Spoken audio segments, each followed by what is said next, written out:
welcome to the Laugh and Monkey Music Show. Today we have on Prince Stash. How are you? I'm fine, Sean. Very nice to be here with you. Uh, I'm glad we could do this. Are you in your Malibu home or your I'm at, castle? yes, I'm at Malibu. It's a bit, apparently it was quite hot in Italy, but normally at this time of the year, I don't go back there until the end of May when it's sure to not be too cold and everything. It's beautiful. It's been colder here in California though than in Italy apparently. So It's you started back doing music back with Vince Taylor. He was a great rock and roller. He was oh, Vince was extraordinary, and he was a legend in the early days of British rock.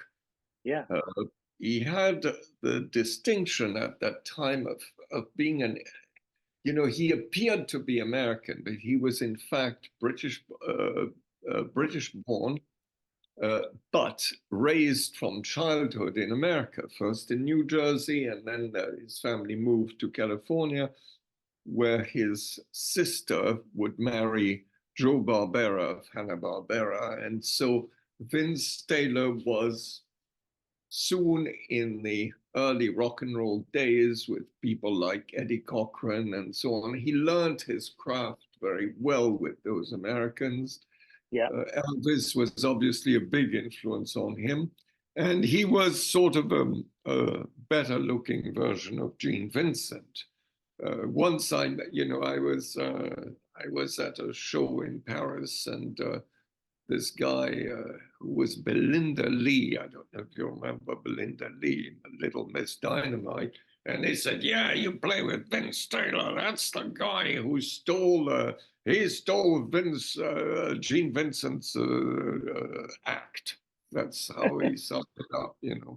So anyway, Vince Taylor was this extraordinary black rebel sort of motorcycle type persona. When I joined the band, I had this influence on him that he became far more mod. In that's 64. The influence of the Yeah. Beatles is very strong. Hard Day's Night, it inspired me to grow my hair long, and so I joined the band in 64, but really was it was not till the end of 64 that we started touring. And then in early 65, we went on this major tour of Spain, which was very successful, highly publicized. And then we found out that we would be co-topping, not opening for, but co-topping in a sense, what the French called vedettes américaines, which meant that there was a bill with many different acts playing one or two songs max. Then we would come on, play our full set, which was 20 minutes. Yeah. Then there was an intermission, and the Stones had to follow after that intermission and do their set, which was no more than 20, 30 minutes max. Those were very short things. Yeah. It was a lot of fill-up acts, quite good ones. And there was even a magician with his top hat and gloves and the whole thing. Everything was in it. And we played not one gig, we played over whole Easter weekend. And that's how I became friends with Brian Jones, who the Stones were watching us, with arms crossed, watching every move we were making. And then as we came off stage, it was a triumphant reception, especially by the young girl fans, the English girls who'd followed the Stones to Paris. And they just absolutely lapped it up. And my own persona, I'd done all this slightly, I can safely say that I pioneered all kinds of things that would become more fashionable later on in the 60s. For a start, I was the first person in rock and roll to ever wear glitter, because a beautiful stripper in Paris had this glitter on her naked body. And I said, what's that? What's that? And she said, oh, chérie, I'm going to give you some. She gave me this small box of it. And so I started experimenting with glitter.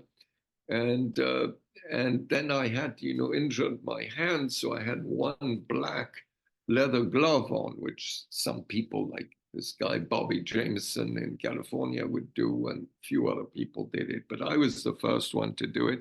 Then there was an English singer, a girl called Sandy Shaw, and I kind of modeled my persona on Sandy Shaw, and I walked on stage barefoot, which was a Sandy Shaw specialty.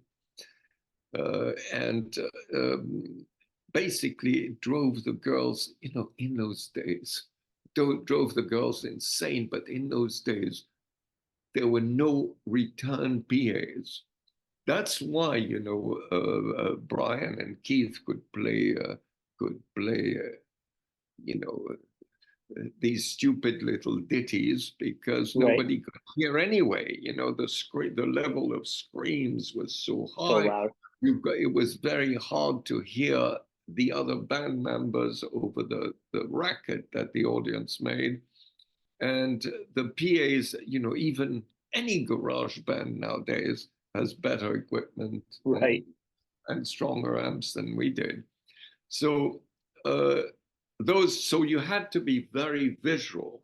You had to project. You couldn't have just stood there behind a mic and hope that the music would carry. So it had to be a very dynamic kind of thing. We were showmen, and it was a show, and our show was bloody good. So we came off the stage, the first one, and Mick Jagger was always sarcastic, and Vince is dripping with sweat, and Mick sort of tartly says to him, "You've been on like that," as we were exiting. And Vince doesn't even stop to talk to him, just says, "Now we've been rehearsing," and blows right past him. But then Brian Jones, I've told many times this, Brian Jones, he's looking at me straight in the eyes, and he's coming up. And, when I looked at the Stones' first album, one was always attracted to, oh, this guy looks interesting. And it was Brian always that attracted a lot of. So Brian himself comes up, and he was very complimentary. And so I said, okay, you're coming with me. And I took him out to all the fashionable clubs. And what is not even known, and you've got, now I'm telling you for the first time this thing. Thank you. I just participated in this. Now it's coming out, it's a couple of years ago, but I did a lengthy interview for this Anita Pallenberg documentary that's coming out in Great Far Far in May.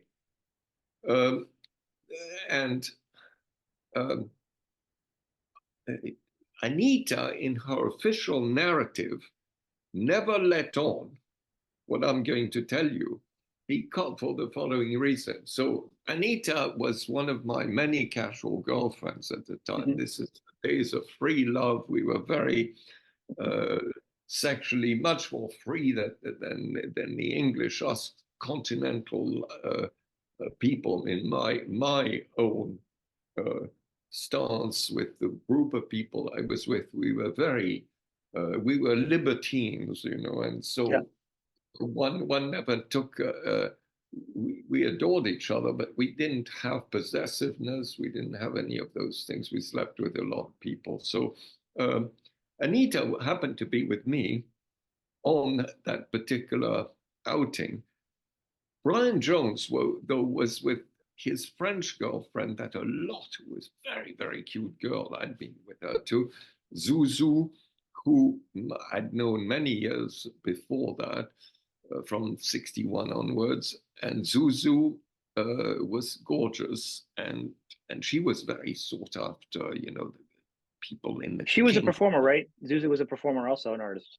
She became a performer. She was then she was a young model, She looked extremely cute. She had a Yes. beautiful body, a very sexy face, and the guys were everybody was in love with her. That I get, from hmm, the most unbelievable movie stars, American movie stars to English rock stars. They were all in love with her, and she was very, very wonderful. Her narrative over the years has become very distorted as an older person. She gives a very strange version of events, which has very, very little to do with the actual facts.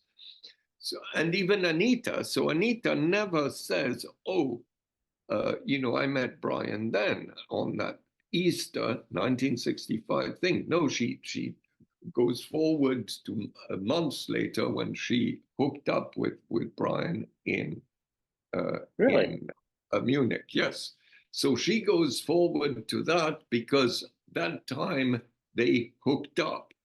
With me, she couldn't do it, although I wouldn't have objected, because Brian was with Zuzu and stuck with Zuzu, and Anita couldn't, no matter how she sort of angled herself, she couldn't supplant Zuzu at the time.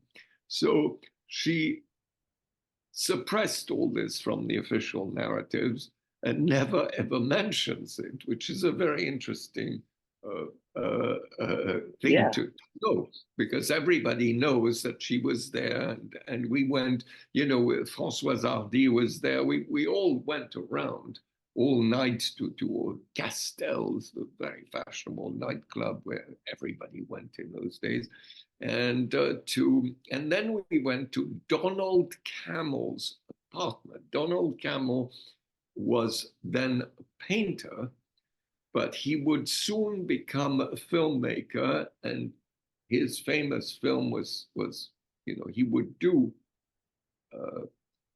3 years later, he would be Mhm. directing Performance along with Nick Rowe, Ah, starring James Fox, Mick Jagger, and Anita Pallenberg. So wow. it's very interesting. So at Donald Camel's apartment in the wee wee hours of the night, we are there with Zuzu, Anita, Brian, myself. There's lots of other people, and Brian was very funny because he said he looked at the incredibly beautiful Texan supermodel Deborah Dixon, who was very pale and very beautiful. And Brian, a bit stoned, was saying, is she, a ghoul? He loved to scare himself and to have the horrors in a way. It was a tickling thing, like people who like to watch horror movies and all that. But he had a tendency to scare himself also with these things. So he was. Anyway, we finally left, and there was none of Zuzu gives an account that Donald tried to involve them in some sexual shenanigans, which is I could safely say that none of this happened because we were all together and we left all together, the four of us, Anita, myself, Brian, and Zuzu, went in the same taxi back to the hotel. It wasn't like a five-star hotel. They were staying in a second-tier hotel on Boulevard des Capucines. But the English girl fans had found out about this. And when we got, we were out of our minds. And it's now dawn is coming up.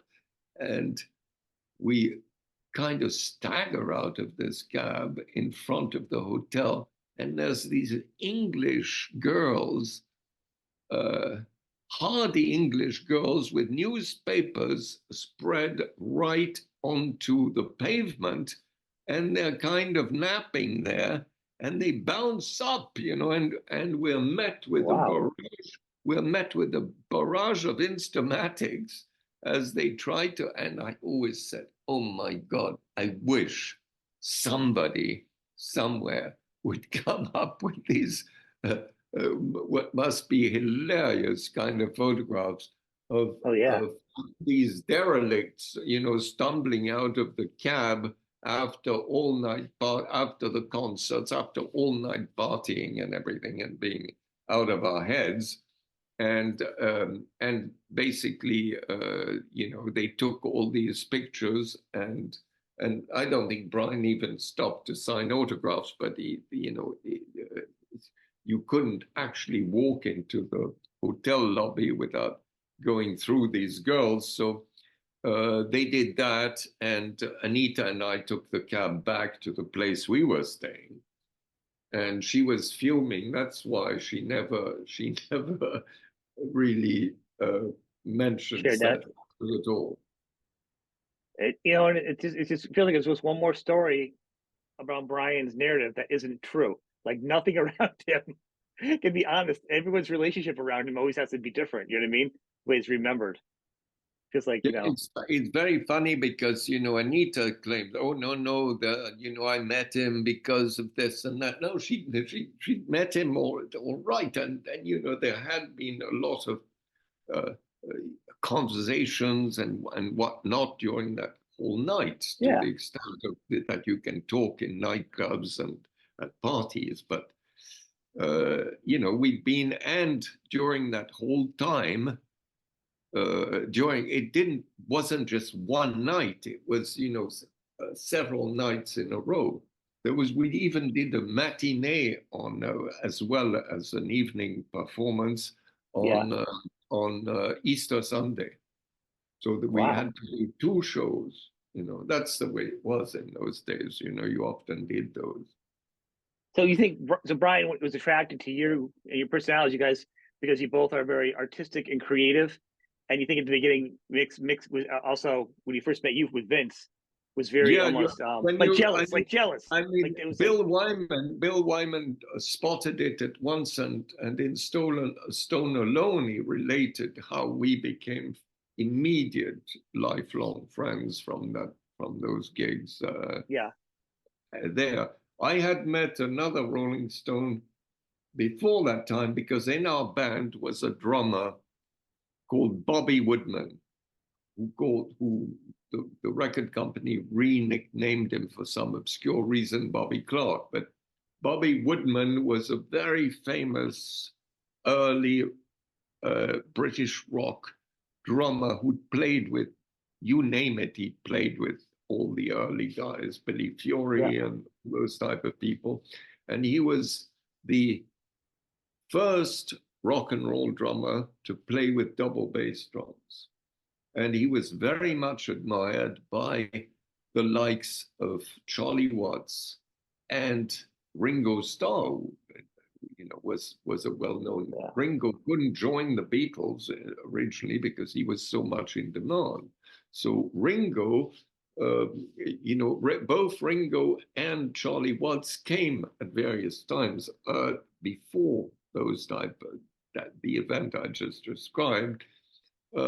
They came and we once spent a whole night, I recall very well, with Charlie Watts, who was the first Rolling Stone I actually met, but we didn't gossip or anything. We smoked hash joints and listened to jazz records at Bobby's Pigalle apartment, because everybody was into uh, really good jazz. yeah. So was I. So we didn't listen to pop or anything like that. We listened to jazz records and Bobby had a really fine collection. So that's Really, how the night was spent, smoking joints and listening to records, which was very, very pleasant. that sounds like fun. So you did Charlie ever get silly? Like he was always very serious and smiled, but did he ever get silly ever? He was like the most serious. I always see him serious, and everything I've learned and read, which might not be true, he always seemed very stoic. But you know what I mean? There, there was an element to Charlie that was very amusing. He had a very subtle sense of humor. Okay. And I'll give you one instance.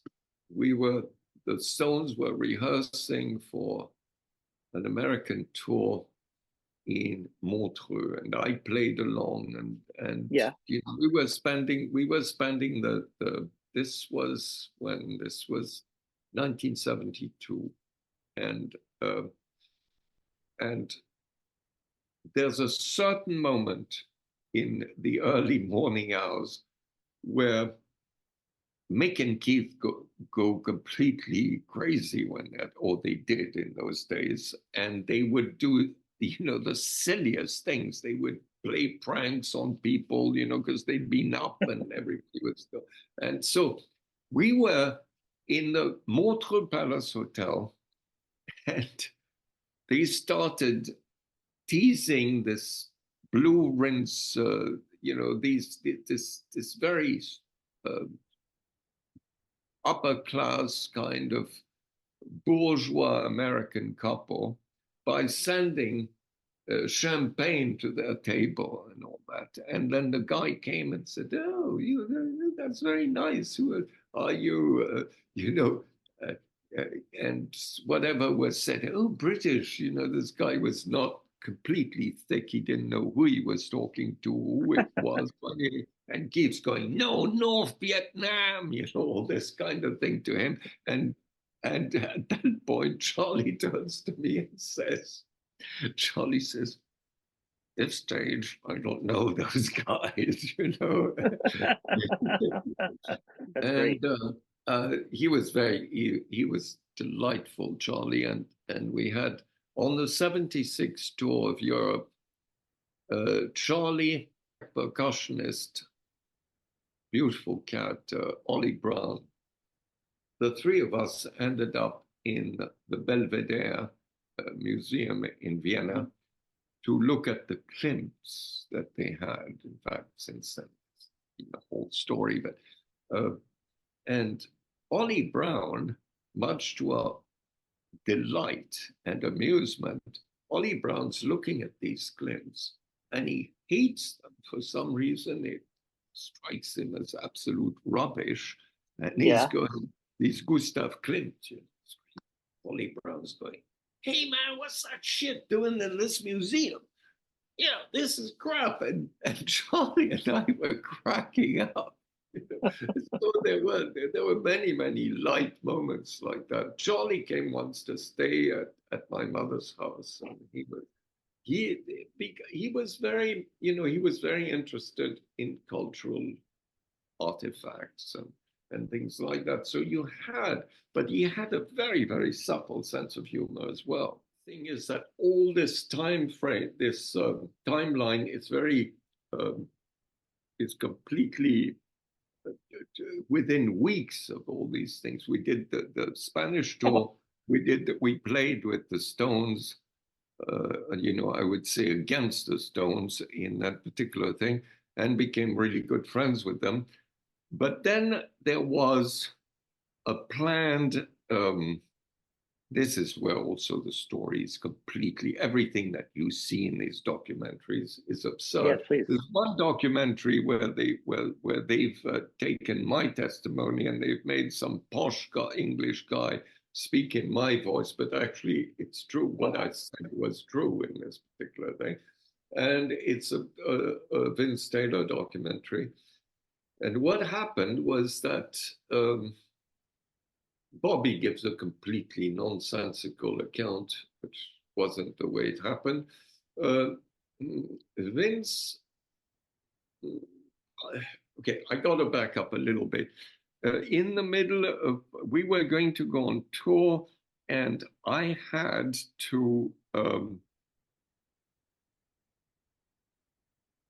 let me back up still a little more. One night in Castells, we're talking about 1964.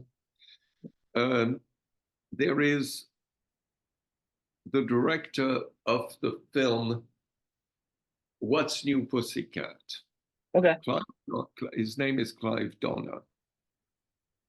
You know, it was very loose days. We would party most of the night with Peter O'Toole and things, drink up all night. And, you know, you'd get a couple of hours of sleep and then eventually go to the studio. But although the call was for noon, you know, you went into makeup, but then there was a French lunch, and basically you didn't start shooting until maybe 4 p.m., you know. Jeez. So there was a lot of uh, possibility to stay up late at night and to hit the clubs and all that. So Clive Donner and Peter O'Toole were there, and Clive Donner comes up and says, Stash, I've got this amazing, I've written this cameo for you, just for you. You've got to be at the studio tomorrow morning because you're doing this, you'll be really happy. So I thought, oh, this is fun. So stupidly, on my way to the studio, I stop at the Préfecture de Police because I needed to renew my passport or to get a new passport, which I didn't have. And I had an introduction to a guy who was supposed to facilitate it. So it was supposed to take like maximum 20 minutes, you know, and it would be, the ball would be rolling and I could go on to the studio. Instead, they made me wait. There was a weird atmosphere. And suddenly the gendarmerie showed up and I was under arrest for some ridiculous military misunderstanding where the paperwork hadn't gone through, because that's one thing you don't know is I travel with a French passport. And the French had declared that I was not apt for military service. They'd found some bizarre thing. So it was normally a mere formality, but by then I'd gone to America, and when I'd come, anyway, forgotten all about this thing. It seemed crazy. somehow the paperwork had gotten lost. I had been judged in absentia to a year in military prison, as well as compelled to do a stint in a disciplinary regiment. So here I am with my long hair, earring, all things that made you a total freak in those days where people might assault you on the street and everything. And part of the population, the girls and everything, loved it. But the sort of straight world, as we called them, you know, the straights, the squares, if you will, were, you know, so offended by your appearance, all that. So I found myself under arrest, and I managed to bribe one instead of being able to go and do the cameo for Clive Donner in What's New Pussycat.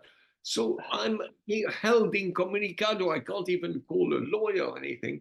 So I managed to bribe one of the kids who was guarding me. I didn't have much money, but I did manage to sneak some, you know, 50 francs to this guard and said, go and call this number. And he called Donald Camel and told what had happened to me. And Donald Camel called my mom, who then called my dad. And so I knew that help might be on the way somehow to get out of this situation. And then he called Vince Taylor, and everybody was outraged. What do you mean they've arrested him? Meanwhile, I'm being taken to this disciplinary regiment in Fontainebleau. And I thought, oh my God, these guys in these tough guys are going to beat the hell out of me because, you know, I look like I look the way I look with my hair. And so, and it's fairly late in the evening by the time I'd been processed to all these different things. And we arrived at this bloody place. There was no way to return home or anything, straight there. So they marched me into this dormitory with about 50 guys, you know, that were there. So the lights go on, deadly silence. I'm given this blanket and shown a bed. And, oh God, what's going to happen now? The lights go back out because it's lights out, past curfew and all that. The next moment, candles are lit up. My bed, these kids piled all these presents. I said, not you, man. They're going to cut your hair. This is insane. You've got to get out of here. You've got to escape and everything. and instead of hostility, I met nothing but love and affection from these guys who were in the plight of their own, but they all cared about my welfare, and they were so sweet. Anyway, the next day, guards guards took me to the commander, and I sort of made a speech. I said, you realize who I am, and I'm the son of so and so and so on. This is all a big mistake, and you got to release me at once. And the commander shrugged. He looked beautiful in his chest covered in decorations and all that. And he said, go and get a haircut, put on a uniform, we'll talk about it. Oh, Haircut, uniform, all that. Oh my God. So I crestfallen, I turn around and go and the guard said, what did he say? And I had a brainwave. I went, he said, take me to the infirmary. So we get to so they said, oh, okay. They take me to the infirmary. So the commander of the infirmary is this captain. And he said, oh my God, I can protect you, but you don't step 1 foot out of this door. As long as you're within this building, they yeah. can't touch you. So I'm going Really? to get you out of this mess. And so Vince Taylor, meanwhile, shows up and goes and says, look, we'll do a show for you for free and everything for the armies. I need my guy out. We've got to go on tour and all this. What the hell do you think you're doing? And he's a big star and all these guys. Well, anyway, it's due to this marvelous man, the commander of the infirmary, that they sent me to do a normal physical, and then to in Paris, and then to a psychiatrist. And I laid it on thick with the psychiatrist, Yeah. said these esoteric things. I said, I'm a drug addict, all this kind of thing, and spoke like a bit of a religious maniac. Anyway, the guy X'd me out of the armed forces with what is called an X5 classification. Now, if you're a raving lunatic, there's no such thing as X6.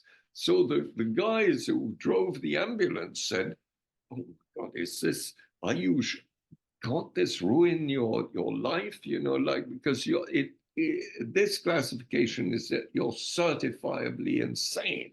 So you're going to not be able, they thought that in civilian life it would do, but of course then there was, the long and short of it is I had to go through and it'll give you an example of how crazy things were. Later on, we had to get a lawyer, and I was formally court-martialed. Although released from the army, I was court-martialed. There was a general, absolutely splendid, white hair, beautiful-looking man, and he's standing there, and he says in a very haughty voice, what do I see here? Some kind of transvestite. Shames France. But it doesn't matter, he says with a sigh. And he kicked me out, like that. Because my lawyer made a whole passionate plea saying, look at this guy, he's a troubadour. I mean, the French army is not an army of opera, it's Yeah. you don't need these type of people, and so that was the general's conclusion, and I was out for good. And then but it shows you what kind constantly in the 60s that some people would give their eye to relive. We pioneered these crazy what to the establishment was a crazy look. And it's nothing compared to how people look nowadays with their piercings and their, Oh, yeah. all this bizarre, multicolored hair and all It's crazy. I mean, so thank you. That's a great story. At your time, your dad was also very creative, and I want people to go back and look at all the history because it would take days to break this all down. But your dad being very creative and controversial on his own end. How were your parents taking all these things? Because this happened to you, and then you were obviously a rock musician traveling, and then the Brian Jones, then the arrest. Like when this was going on in the background, were your parents like totally understanding because they got that. it? Yes and no. I didn't in this first incident. They were very supportive. In the the drug thing was the emphasis was you got to realize that the emphasis on the continent was much more on me.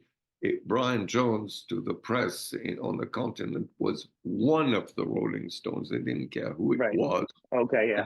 And so by then I'd become really famous because I was engaged to Romina Power, Tyrone Power's daughter, was a star in her own right. Hmm. And this, we're talking about, 1966, the end of 66. It was a sensation, this, because her mother had spilt the beans to an interviewer of one of the Sunday papers, Yeah. and he asked them, "Oh, your daughter's already a star. Does she have a boyfriend?" And Linda Christian blurted out, "Yes, Prince Stash," and this whole thing. So the next thing that happened is that the wire services rang up at Villa Medici and said, "Is it true that you're going to marry Romina Power?" I was taken aback. First thing that I did. So after I took a breath, and then luckily I had this thing. I said, "Well, why not?" This why not created a worldwide sensation, and there were hundreds of reporters, and we were never left alone again, and had this incredible.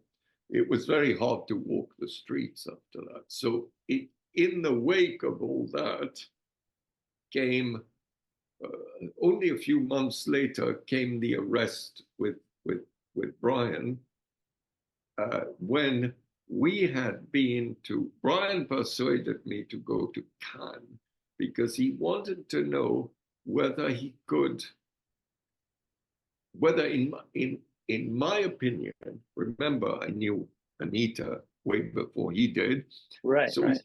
he showed me all the letters that Anita had sent him while he was sick in hospital at Tarbes, when they left him behind because there Yeah. was nothing else they could do.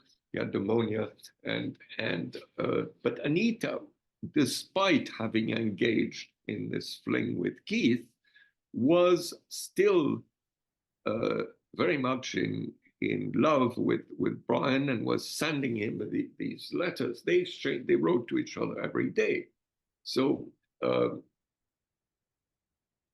I read those letters, and Brian says, "Well, do you think I behaved so appallingly?"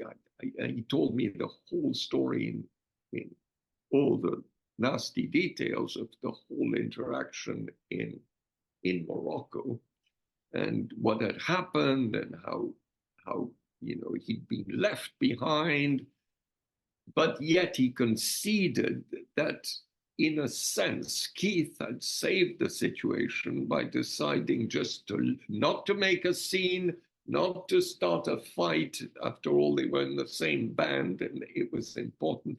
So they just left.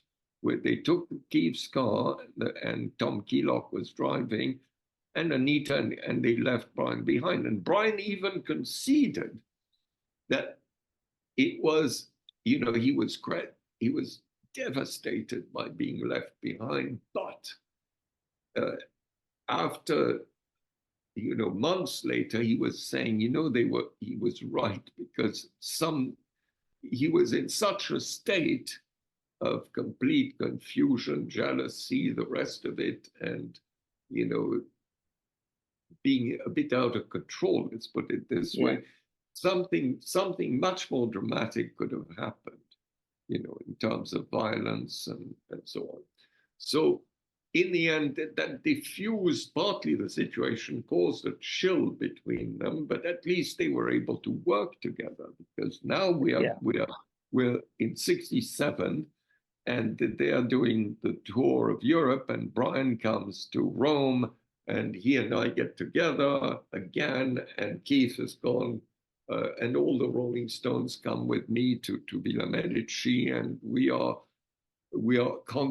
together. We spend an extraordinary night, and Brian says, "Oh, you're coming through to go to America. Why don't you just go ahead? You can go before I finish the tour and stay at Courtfield Road, and I'll put my Rolls and driver at your disposal, so the guy can come and pick you up and take you to my house and make sure everything's fine. And you can do what you have to do. Then I'll get back. We can party and all that." And so the Cannes thing, Brian suddenly said, "Oh, you got to come with me then." And I said, "Look, how can I? John Huston is waiting for me in Hollywood. We're supposed to do this movie with Romina Power. We're the stars of this thing called A Walk with Love and Death." And my God, how can I go with you? Then Brian says, he suddenly gets really moody and he said, "Okay, if you don't come, I'm not going." So, so I said, "Oh, come on," there was no, so suddenly the production, Volker Schlendorf, all these people, Yeah. Stash couldn't come. And then I said, "Okay, you fix it." And Volker Schlendorf, I still remember, he said, "I'm not a fucking travel agent." "Oh, you're sorry." "Well, you can't No, say, no, can no, you no. miss your thing?" You can, "I'm no, not do what a you want. fucking travel agency," And so anyway, it was fixed. So I accepted to go with Brian. We had a great time, went to Cannes. Everything that he was hoping would happen didn't quite happen, but at least we had a wonderful, the premiere. Keith was very diplomatic. He didn't show up at the premiere. He let Anita and Brian have their time in the limelight. I was there. So was this photographer, Al Vandenberg, and you see all these photographs of us everywhere. And then at the party, we had a fabulous time, And so, whilst Brian realized that he wouldn't get Anita back, it was a lot of the it ended up on a high note rather than on a low note, and so he was sort of a bit melancholy. We then decided not to return instantly from Cannes to London, but to go instead to Paris. We went to Paris, and I persuaded Brian to send for Suki, who was the kind of girl we had both been messing around with. And Suki Potier came in, and I stepped out of the way so that it could be, she could become a possible acceptable substitute for Anita at that moment, and to assuage some of the blues he felt about this, which he did to the rest of his days. He never stopped loving Anita, but it was, it was part of the cure. However, we get back to London, and Mick and Keith are being judged at Chichester, and that's the next morning. We got there at night. The next morning, we're looking at the papers, and Mick and Keith are everywhere in the papers. The phone doesn't stop ringing off the hook with the query, "Have you been busted?" So we thought, oh no, what is the press trying to? We never thought that the police was involved. We never thought that they leaked that their plan, the establishment's plan, was the Rolling Stones were perceived to be a menace to society, and what they wanted to do was to decapitate. They had Keith and Mick. They thought those guys were going to jail. If they got Brian, that was the end of that band, and they would just, it would be finished. It's whole bad influence on the youth and all that kind of thing. So they had made sure that when the police did raid the place with a warrant, couple hours later, after all these phone calls, and we really, it may sound like we were thick, but we couldn't believe that we even didn't consider the possibility that there could be any truth to the fact that the press had been told ahead of time about this forthcoming arrest. That when they did arrest us, I don't know if you've seen the footage of the Yeah, I arrest. have. You see me getting into the car. How did that get shot? There was a TV crew across the street from Portfield Road filming it. So they'd been told by the time we were at Chelsea police station and being delivering statement. Then somebody from the office came. There was no less than 60 photographers outside, and police themselves told us, have they said, have the rolls come with the driver, come in front, and while the press is gathered, you slip out the back, we get you a black cab, and off you go. So we couldn't return to Portfield Road where they would all be waiting.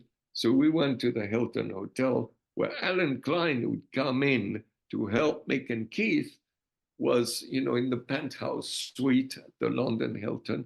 And we rode on the elevator and saw ourselves on the 6 o'clock news. That's how the story goes. And that very evening, we were in the Rolls going to something when they tried, a bunch of police cars surrounded it and blocked it, and they tried to find some more drugs in the car, saying, "Oh, we were told this car was full of drugs and all that." Wow.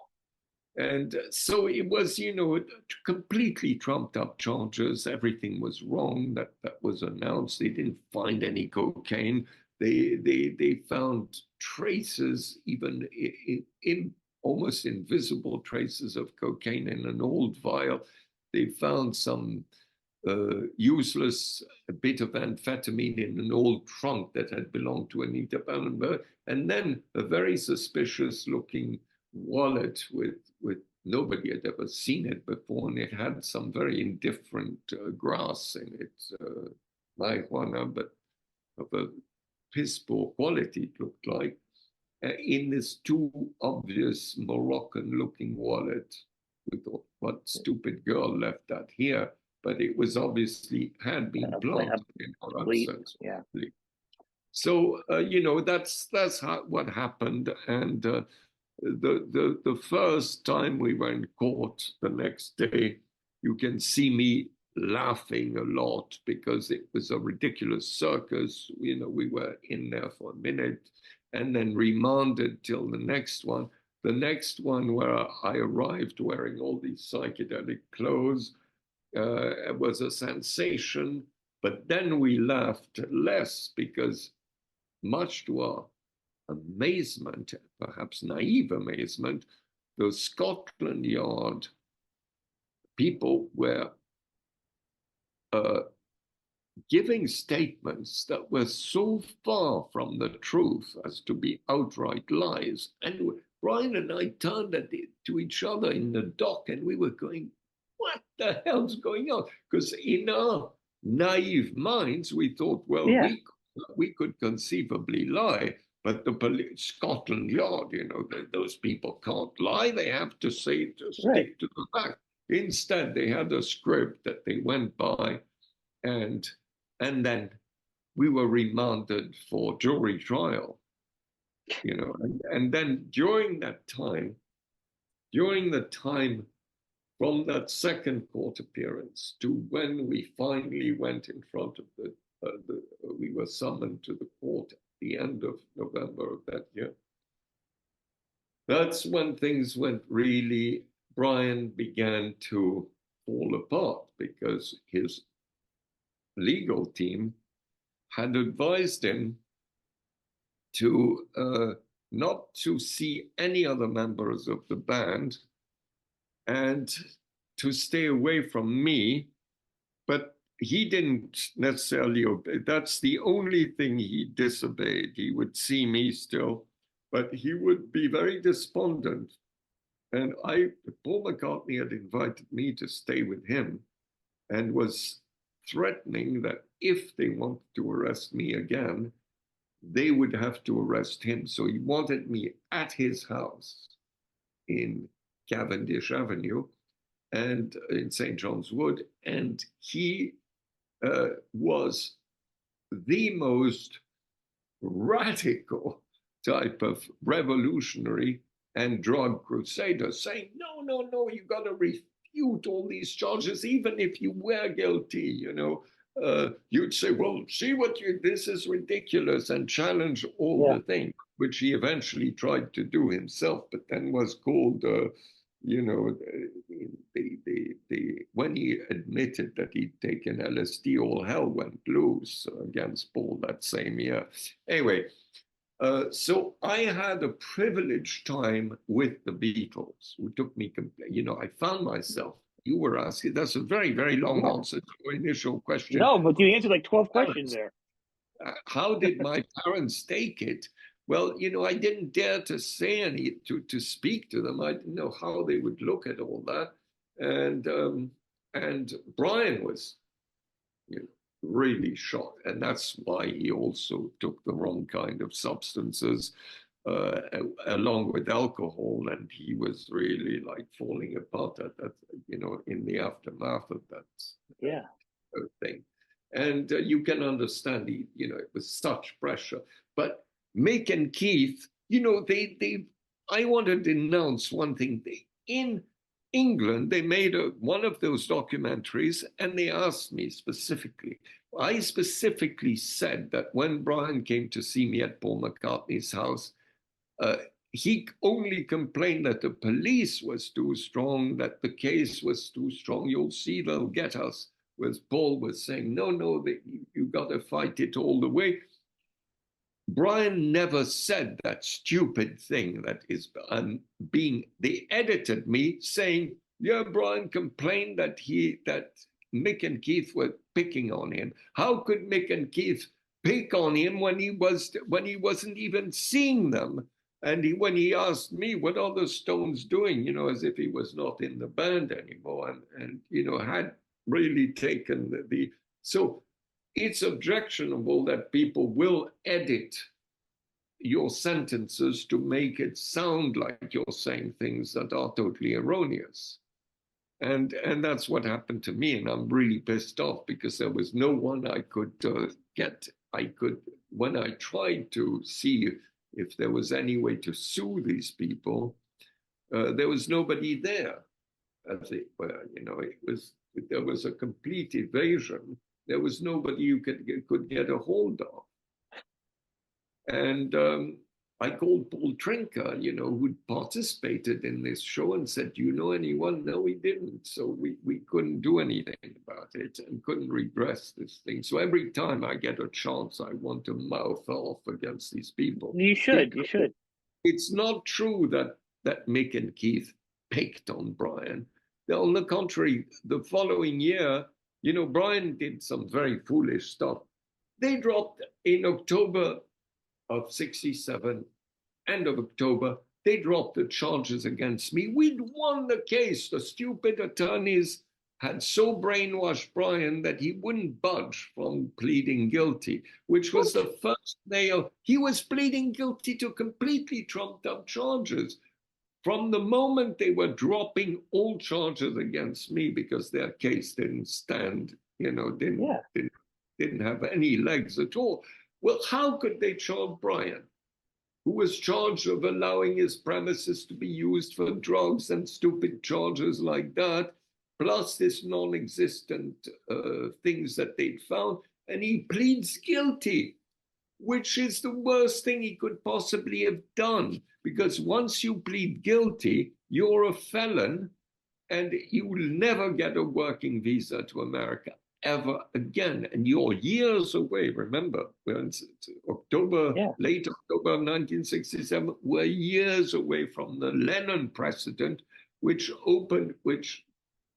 you know, John Lennon had. The Lennon precedent is that he won the case about being in America, having had a drug conviction against him in England. So the Lennon precedent gave much more leeway in these matters, but Brian could not possibly tour with the Rolling Stones again, having pleaded guilty. So It Did was he knew that, right, when he pleaded it? Did he know that when he pleaded it? he pled guilty, and because he didn't think even, and Right, but did he that know did he know that was going to happen though? In his mind, was he thinking, if I plead guilty, I can't go on tour with the Stones? he never thought it through. It Okay, was the condition that he was into. He was brainwashed by the yeah, attorneys, and the substances, took a lot of mandrax and alcohol to bear the anguish, and that completely warped his judgment. And Keith and Mick, whom I saw immediately afterwards, were incredibly displeased that it had taken that turn. So now we're in late October, almost November. We're in November 1967, and there's this. He's being sentenced to a jail sentence, Brian, and he, it was won on appeal, but he still had the conviction. So uh, he's got less than 2 years to live at this stage, Brian. right, In the book of his life, and things are unraveling fast. So he gets this. He opened the door to this. The rest of the persecution when they arrested him. I was in India when they arrested him the next year in '68 for some alleged drug offense at a rented place. And, Mick and Keith rallied around him. He was given a small fine. The same judge was quite lenient, didn't send him to jail. But his career was pretty much over. And then he bought the farm, and uh, then the sordid stuff happened. yeah. I'm not going to go into speculations about that, but it was a devastating blow when Brian died. I'll tell I you can. who died as well in the wake of that. There was a double blow for me. It was somebody that I loved very, very much, was Sharon Tate. And Oh God, Sharon Tate was killed in the tragic circumstances we know Manson. in '69, and that came in the wake of Brian having drowned. I have never had such been in such hysterics and this total devastation when the news of Brian's death came. I mean, to this day, it really, really is something that it was utter disbelief. Then the horrors that he was with the results of the autopsy, that his Yeah, heart and his liver, that he was in such, at 27 years of age, uh, the circumstances had made him, had, prematurely damaged his organs like that. yeah, It was, because we were so existential. We were such existentialists. When we met,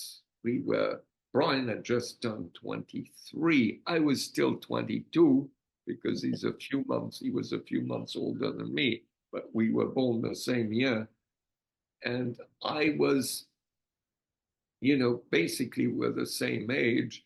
And we were both like, oh, we're never going to live to 25 type of attitude. Burn the candle at both ends and burn the middle as well. So we have this reckless type of attitude towards life that the very young have.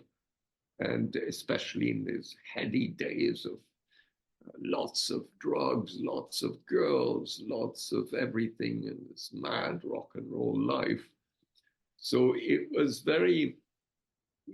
wonderfully crazy, but it was a sobering moment in '69, and I'll never forget how much sobbing hysterically and thinking, because I was convinced that it was some drug overdose. So I was going, I'm so disillusioned. This sentence kept whirling around in my brain. I'm so disillusioned with drugs and all that kind of stuff. And then the worst thing happened, that message came. Robert Fraser told me on the phone that none of us could go to the funeral. Another thing that the stupid fans are always, the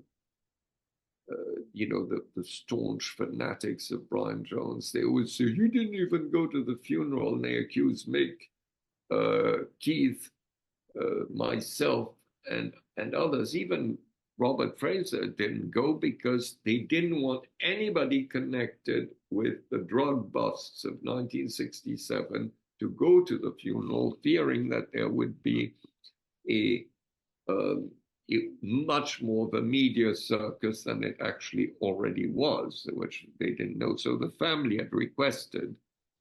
We stayed away because of that. There were other circumstances, but the family's wish was they didn't want anybody, so only Bill and Charlie is Bill and Charlie went to the funeral, and Bill has gone on record saying what a mess it was, and how absurd. Then there were these absurd legends about Brian that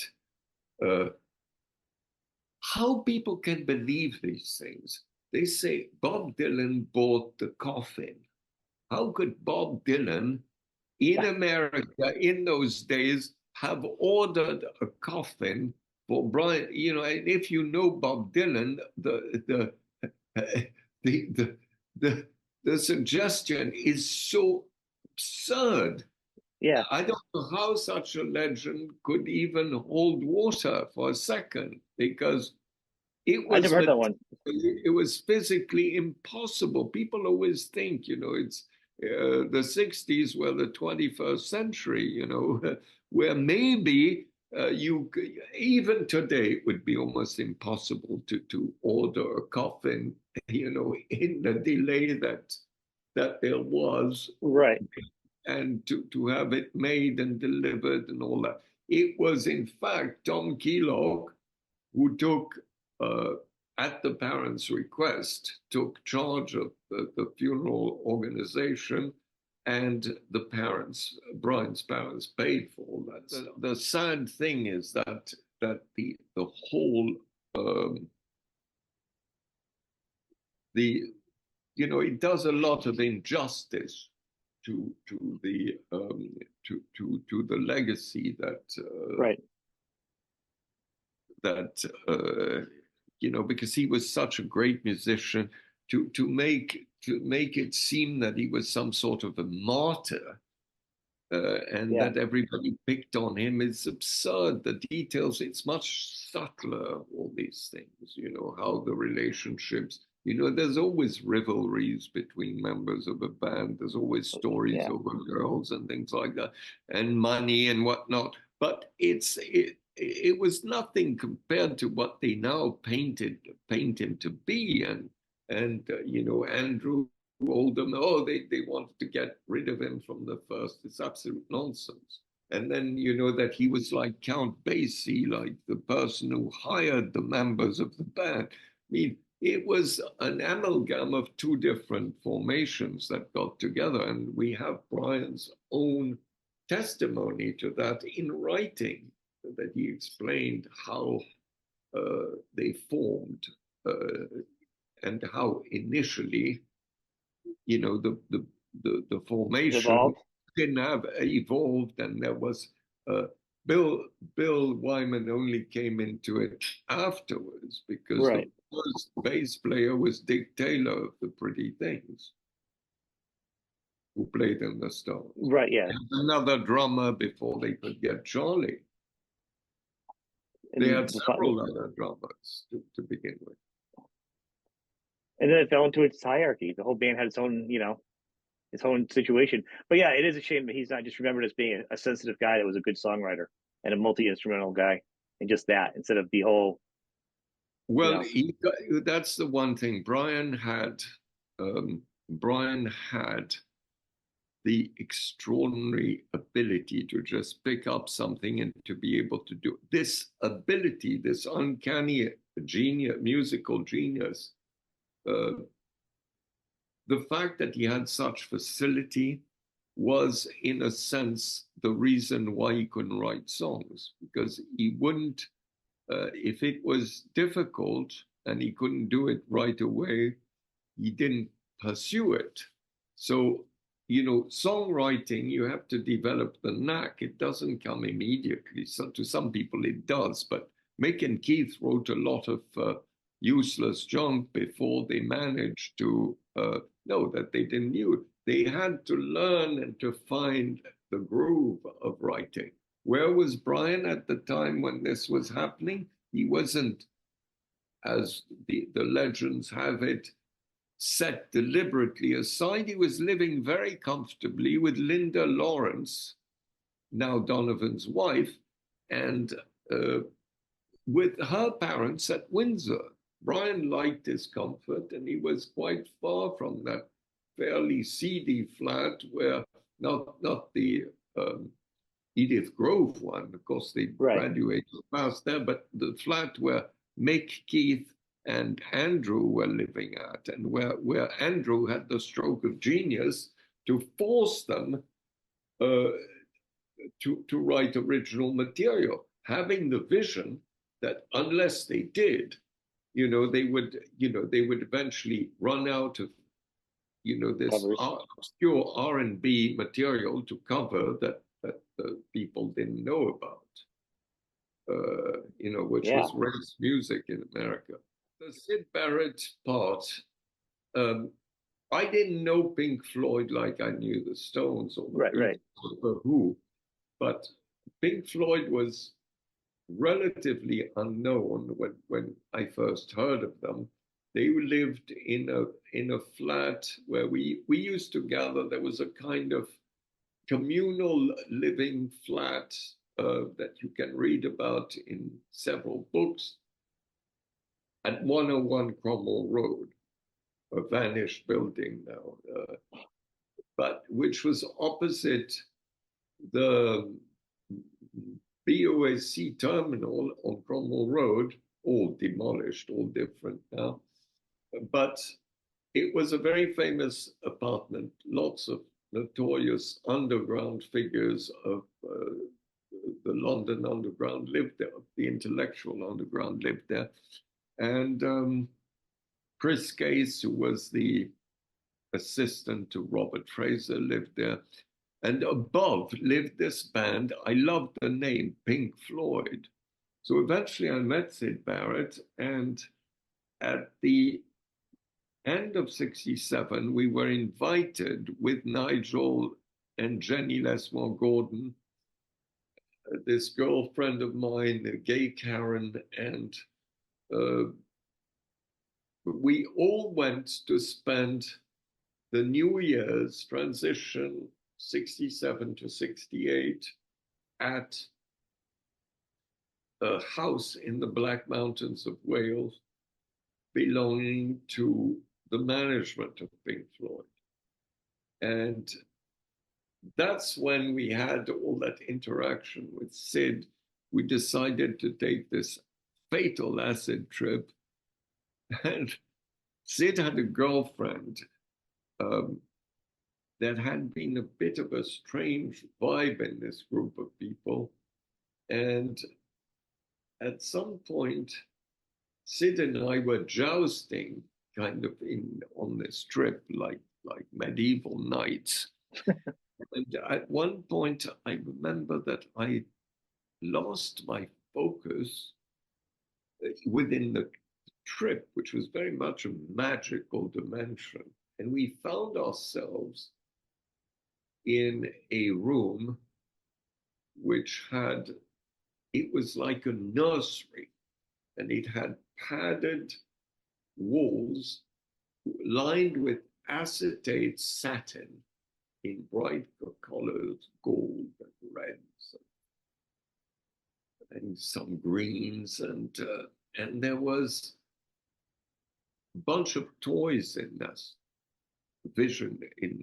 vision room we found ourselves in. And I looked over across this nursery. There was this huge life-size teddy bear, and on top of the teddy bear was Syd's head. You know? And in these type of trips, you're taking everything you see for granted. It didn't Yeah. strike me as particularly odd. Oh, yeah, okay. And then we came out of it. But part of Syd's being remained in that weird room, to the point that Syd suddenly was acting. He'd been such a brilliant musician, such an extraordinary character. And then he was looking at me and he picked up this acoustic guitar and somehow he played completely out of tune, very badly, and he sang out of tune. She loves you, yeah, yeah, yeah, like that, and was like being really weird. And his girlfriend said, "What's the matter with you?" Said Syd, "You look like some weird big teddy bear." And that struck, and it was so bizarre because he never ever came down from that. And then the consequences of everything that happened from that moment on. And in retrospect, I said, people think, oh, he's barking mad and all that. Think what you will, people, but I knew that, and I know about these magical type of things where there's a way, and it's not a medicinal way to recover one's consciousness, which is lost in some place. And you have to go to Luis Buñuel's film, The Exterminating Angel, where in order to get out of the plight, the protagonists of that particular film have to redo things exactly the way they were. And Okay. if you could go back into that particular moment, you could have, but it's very difficult. That's the trouble with psychedelic drugs. It's those magical dimensions appear and disappear like a kind of hallucination, but unlike a just brief hallucination, which disappears, in this case, there's enough of a crystallization for that kind of thing to trap a part of your consciousness. I don't know, I'm being a bit obscure and esoteric No, on you. I do apologize, but don't. believe This is me, it was a very magical dimension. The whole night was under the sign of total magical circumstances with bizarre things happening. Everybody has a different account of it, as they normally would. But I recall that there was a path, a possible path, however difficult, but I never, from that moment, I never saw Syd Barrett again. I was going off to India and the Himalayas and walking the way of the white clouds, and our paths never crossed again. And so the thread of putting this thing right again never, this eventually completely faded away. right. And he had his own evolution, and what happened, and he passed out of this life without my ever seeing him again. Possibly a couple of 2 or 3 weeks after breaking up with the Vince Taylor band, what remained of the formation got hired to be part of a happening at the American Center in Paris, which involved some of the most famous, foremost artists, Jodorowsky, Topor, and Arabal. And in the kind of loose format of what would happen, Alejandro Jodorowsky asked me if I would participate and how it would happen. And I said, okay, we'll be playing, because on one side of the theater was a string quartet, and on the other side, a rock band. And that was part of the loose canvas of this Right. happening, because a lot of it was improvised. But even in an improvisation, you got to be ready for certain things that would happen, a total theatrical experience it was, but in order to have the full effects, you had to have a vague canvas of how the craziness would unfold. So at one point, Jodorowsky reached out and grabbed me from behind as I was playing and dragged me onto the stage where they then put these vestments on me and I became part of the spectacle. And so there remain some video and some astounding photographs of, you know, the ideas that I came up with for that were used subsequently in the films that he did, you know, like the Magic Mountain and El Topo and things like that. And we were part of this group panique type of thing. And Jodorowsky, in a piece that he wrote very eloquently, describes how everybody who was on that stage that night would have had a different perception of what happened. Right. Because everyone's point of view is different. You know, we're all placed in a different relation to each other. So it's often everybody has a slightly different version. And it's very well expressed. So that's the example I wanted to give you. I get that. I think it's a good point. And I think, and actually, I can end on this. You said something once. You're talking in reference to Brian about Brian's passing, and you felt bad. You wish you'd gone there prior, which I don't think nobody can change the paths. But you felt that maybe you could have been there and helped direct him because the way you grew up, you had a different perspective on life. Is what the gist I got was like how you could handle the press and you could handle the types of celebrity because you were raised differently. So What intent. I said is that it's, you know, sometimes if your own presence might change things, because unlike how most people think, I have come to discover in my advanced age that consciousness impacts everything. So people think, for instance, that the other day we were at an advanced screening of a cut of a film on water, a documentary, a very, very fascinating documentary. But in that, people were expressing, people of spiritual bent were expressing interesting opinions because water exposed to different musical vibration forms different crystals. So there's a kind of, in the New Age's way, it's water that is conscious and not themselves the observer that affects the outcome of the observation. Instead, it's a real mutual thing, you know, it's a symbiotic thing whereby the thing seen, the observer and the act of observing all coalesce into one thing that alters the perspective on the results.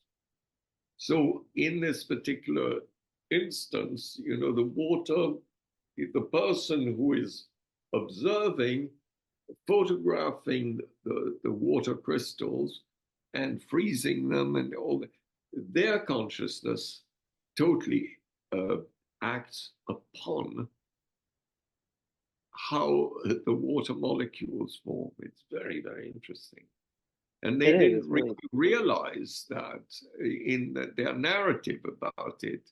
They had it, it's the water is so sensitive. Yes, it is, but you are affecting it because, as Pythagoras pointed out, everything has consciousness. So the interaction is what's so interesting. I thank you for the time, and people, I got links underneath the show or the podcast or the YouTube show. Go to his site, follow him on Instagram. He's got a lot to say. There's a book he's been working on for 40 years. I hope he does it. Yeah, but we are going to, speaking of which, I mean, I might as well plug what I'm doing at the moment. Please do plug everything. By the end of this week, there should be a major launch of my Substack platform. Okay. And on that, there will be a podcast, there will be videos, there'll be a lot of different subjects addressed, Excellent. including a novel, a rock and roll fairy tale novel that I've been writing. So there'll be Excellent. free content, teasers, and there'll Yeah. be encouragement to become a paid subscriber to get Right. things that are much more intimate and much more reserved for paying public due to the controversial nature of the material. Well, I like the fact that you're doing this because, like, when I've heard you speak and I've seen this and just like bits and pieces of it, and there's so much that needs to get out there and said that you said. So the fact you're doing this and documenting it is great. You know. Yeah, Um, and speaking of which,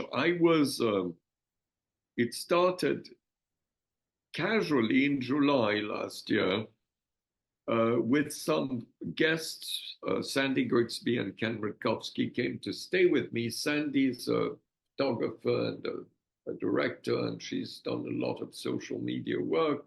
She has many clients. She does branding, you know.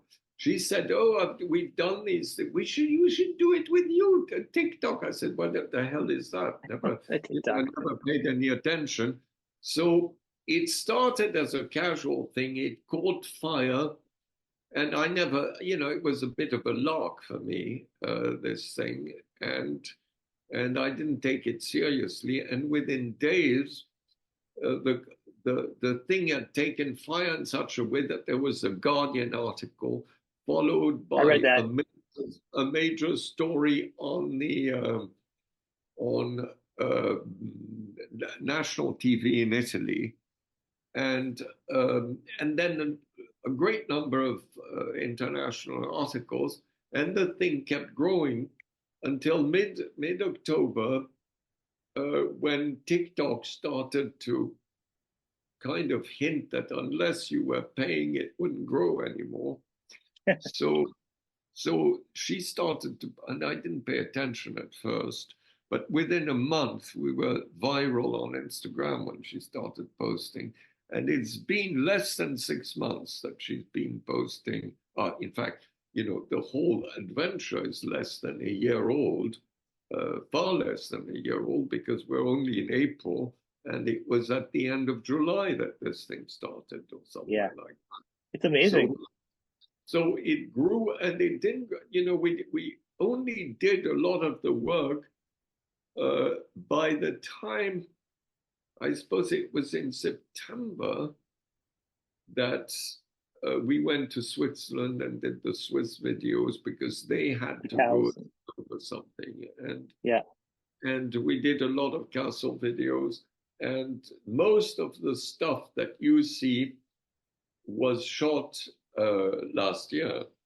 There's been a couple of story videos like, Mary, thank you for this. Also, tomorrow we're shooting a bunch of them in Malibu. And again, they're launching the Substack platform, and it will be very, very interesting. There'll be a really broad range of content and some extraordinary stories. Excellent. Will you be talking about your instruments too? Sharing some of your special stuff on your page? A lot of writings and a lot of sharing too. There'll be videos and but much more long form, and since it's not social media, which has, they are very, very conservative, and you get banned for this or that. For that, yeah. Okay. Have a good one. Have a good evening. I'm carrying on with my day here. All right. Okay. Bye. Bye, Sean. Bye.